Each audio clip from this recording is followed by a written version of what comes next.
Well, so far we've only talked about how the government can achieve its macroeconomic objectives, like change in employment, real GDP, or price levels, through aggregate demand, but they can also change aggregate supply through something called supply side policy.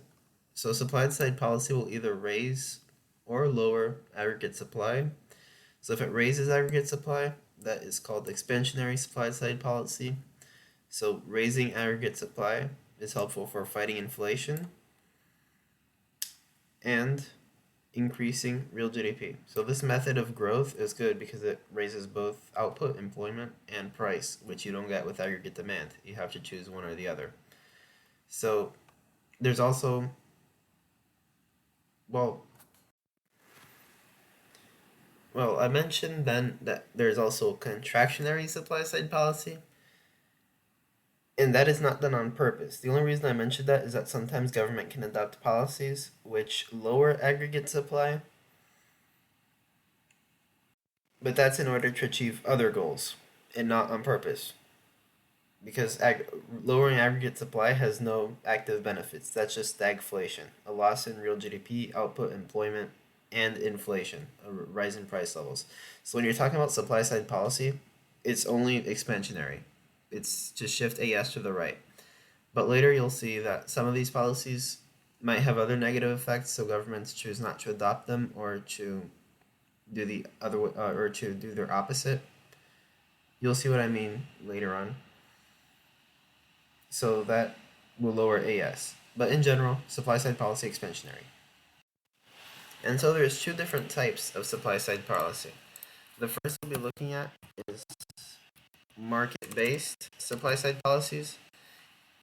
And here is where you'll see what I mean about some policies maybe having negative side effects, so governments choosing to counteract them or do their opposite or just not adopt them. So, when looking at market based supply side policy, there are several tools that they can use to do that. And supply side policy in general focuses on increasing the quantity or quality of factors of production, and like um, land, labor, capital. So ultimately decreasing costs of production, which shifts AS to the right. So one thing is a lower income tax. So I'll just say the theory on some of these is not 100% proven. It's just theoretical, especially on two or three of these. So the theory on lower income taxes is that higher taxes will lead to like a disincentivized workforce because more of their money will be quote unquote taken away by the government. Lower corporate tax. If the taxes are down, there's more money left for investment, for buying capital, so firms will be able to invest more. Lower trade union power. If wages go down, cost of production go down. So weaker labor rights will generally help firms and therefore raise aggregate supply. Lower minimum wage, again, the idea of lower wages, lower cost of production, because workers have to be paid less. Lower unemployment benefits. The idea here is remember that people in economics, you are factors of production, capital. So the human capital is not, if there's not full employment, the human capital is not at work, the economy is not operating at full efficiency. So people need to be working. If the theory is that higher employment benefits will mean people might not be as incentivized to find a job as quickly or even get a job if they can get higher employment benefits. The next idea is the deregulation of firms. So if firms are deregulated, there's less constraints and they can operate more freely. They can spend more on producing and less on meeting regulations, like let's say environmental regulations. Privatization, same idea, increasing or different idea, increasing efficiency. The theory is that private firms will always be able to react to the market better because they set their prices and supply of their product based on the free market forces, which are more efficient than governmental decisions, essentially. So the idea is that firms owned by the government should be privatized in order to improve economic efficiency. The next idea is policy to increase any policy that increases efficiency. I just summarized these because there's a lot of things that can be done, but I just listed some of the major ones like privatization. Trade liberalization is also a supply side policy. It raises efficiency on an international level, and in general, firms will be able to import supplies, resources, factors of production, capital at cheaper rates, which will lower cost of production. And finally, subsidies are when the government gives money to firms, helps cover their costs or pay, which can raise the amount that they produce, lower prices. In general, it brings aggregate supply to the right. For example, one thing that the U.S. government does is it subsidizes corn production. So not only does that lower corn costs, increase the supply of corn. Again, that's microeconomics because we're looking at one market there. But as a whole, it also helps because it can be used as a resource for animal feed, so cheaper for farmers to feed their animals. And it can also be used for ethanol, which is a fuel, so resource. So if the government subsidizes the production of a resource like oil, it can help bring AS to the right. But it is costly, so there's opportunity and monetary cost. And what I was saying is if the theory is debated on some of these, especially uh, lower income tax and lower unemployment benefits. So just there's multiple schools of thoughts on some of these, as in a lot of economics. So I just wanted to bring attention to that. If you want, you can do your own research and form your own ideas. So the other type of supply side policy, interventionist, some of this is centered around growth in the longer term than market based policies, which tend to focus on shorter term solutions. But before I get into this, I should have done this earlier. But I mentioned some limitations to market based policies, but there's others. For example, lower corporation taxes can raise income inequality and deregulation. It may cut costs of production and raise efficiency, but it also can create market failure because regulation often exists for a reason. Like they're trying to, let's say, environmental protection. So maybe the firm doesn't have to put money in that, but that will lead to negative externalities.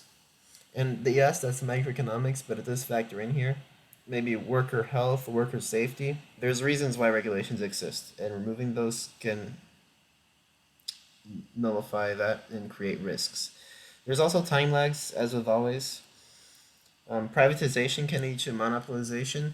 You saw this in Russia with the breakup of the Soviet Union. So communism has in the former Soviet Union, firms are owned by the state. There's not really private enterprise. So a lot of the big state-owned utilities, like fuel, mining, um, these big industrial sectors, were sold off to private individuals. So a lot of these people became very powerful and they formed monopolies in these areas. Some of which continue to this day. So privatization, if not done correctly, can lead to monopolization. Of course, trade union rights, more of those can help workers' wages, and even that can have positive effects for the economy, not just economic well-being, because higher wages can lead to higher consumption. So there's that to take into account. And there's also the idea that lower household taxes may not lead to more incentivized workforce. Instead, if they have higher disposable income, they may wish to work less. But this can definitely be debated. That's sort of a shaky theory, but it is a theory that exists. But that's definitely open to debate on an essay. So as far as interventionist supply side policy, the first one, investment in human capital.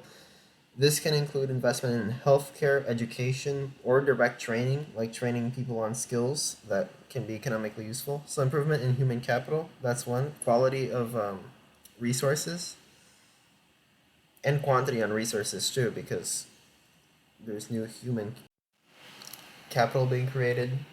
But this is more improvement than creation. So, just focus on quality of human resources, quality of resources, which can also shift LRAS. So, this is long run growth. Research and development, you can find out new production techniques, methods, so output can go up. In general, new technology also. Technology can shift LRAS to the right, create more efficiency. The third, provision and maintenance of infrastructure. Infrastructure creation like roads, bridges, electricity. That is greatly helpful for um, economic development and production. Think about how many truckers, for example, use the roads. So if there's a lack of roads, that leads to a lot of inefficiency and lost output. Electricity as well. Any sort of infrastructure greatly helps improve economic output in an economy. Railways, roads, electricity. You get the idea here. Finally, direct support for businesses. This is more policy and teaching businesses. Um, Anti-monopolism, and you can help smaller firms grow. Support export companies. So you can also advise business needs and give them tax credits and subsidies. So in this way, it can also sort of delve into the market-based section of supply side policies, but it is still considered interventionist. So limitations, they're very different than the monetary or the market-based policies, which are easy to implement because they don't involve monetary cost. But these all involve heavy monetary costs, except for the last one maybe. But the first three, heavy monetary costs for the government. So there's opportunity costs as well because they could be spending that in other areas. There's major time lags since this is in the long run. If you invest in education today, it can take 20 years for that investment to fully mature because the people might have to go through the full course of education. Other things such as training for certain jobs or labor skills that are needed in the economy, that can take less time, but it can also take months or years. So this is truly a long run policy. So there's time lags, which is one reason why they can be unpopular for politicians because it focuses on the long run, but it's expensive. So politicians are often more focused on short run benefits. And finally, another factor to take into consideration is just political debates over how the investment should be done and the structure of it, like the structure of education and what it should focus on. So these are all things to consider.